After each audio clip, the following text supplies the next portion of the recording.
Hi, this is Pushplata here again. Today what we are going to learn how we can make the table, we can insert the data into the table and how we can see the table which we have made. Okay, these are the concepts which we are going to cover in this lecture. Okay, let's start with a discussion that when we were doing SQL in Oracle, before this MySQL, we were making the table like this: create table student, isn't it? We need not to use any database. We were just making like this: create table, and that the student, and name was the heading for the your column. Varchar is a data type here, as you can see. Then you have to close it and you have to put a semicolon right at the end. It was like a SQL command, right? It's not, we are not talking about MySQL. It was like this and we were entering and the table was created there.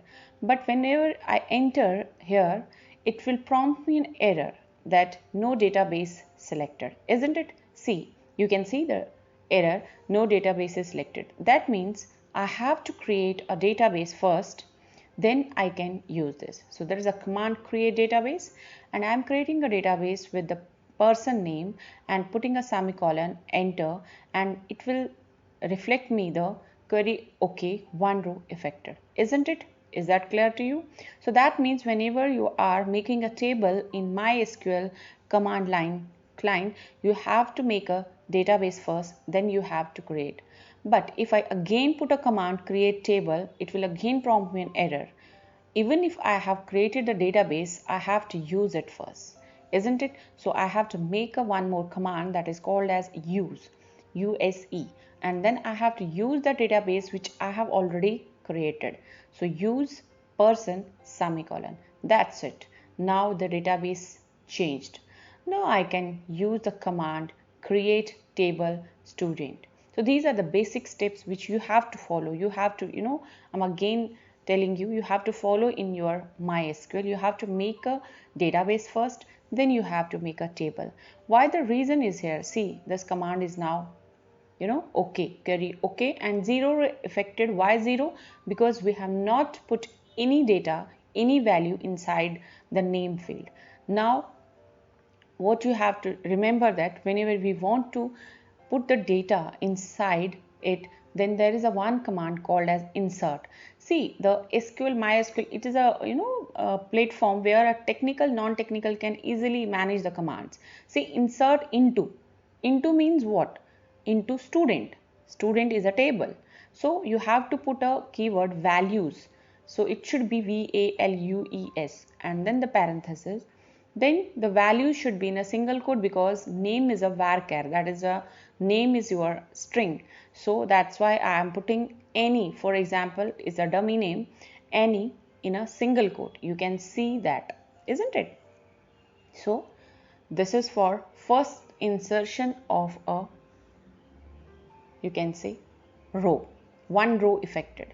Now in this way you can put many more rows for making the table or a relation. You can say for a relation or a table, or somewhere it's also called as entity when you are talking about entity relationship diagram, isn't it? Don't confuse yourself with the different terms. So it's a one and the same thing. And when we talk about database, then database is also called as schema. So don't worry about it, we will learn it later. Insert into student, so I'm again putting a dummy name, again I am putting the same command. I can, by the arrow keys I can make the same. There are in your keyboard, there are the arrow keys or editing keys, you can say. The SQL command you need not to type here. See, in SQL it was not like this. You have to go to the backspace or edit command was there. But in this MySQL, it's very useful command. See, we can easily navigate from one end to another end, right? So in this way, I just put a up arrow and I can get the recent command, right? I have to just make the changes while making the data for that. So now these are the Every time I'm saying insert into student and values, I'm changing the values now that to the Johnson. See how many rows are there? 1, 2, 3, 4, 5. You can see 5 rows are there. Now if I want to show the table, so I have to use a command select. Maybe you have been learned in your SQL. Select is the command for displaying the table. So select star. Star is a wildcard. You have to always remember this. While if you have familiar with the DOS, there is a one called as star, is for the all. That means all the records from the student table. So you have to use a keyword from and then the semicolon. Whenever you press and enter here, automatically all the rows which you have entered are visible into the screen. Can you see the screen? Yes. So the data which I entered recently is available now for me.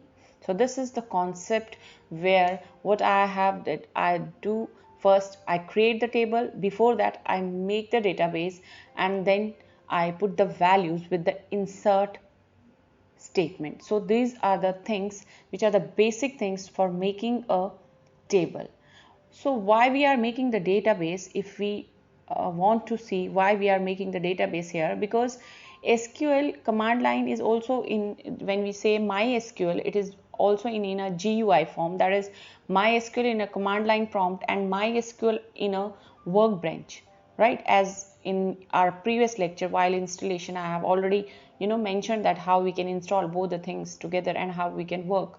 So in this, what we are going to see, what are the differences between workbench and for creating using the workbench and using your MySQL. See, if you can see, I have created the database called as person.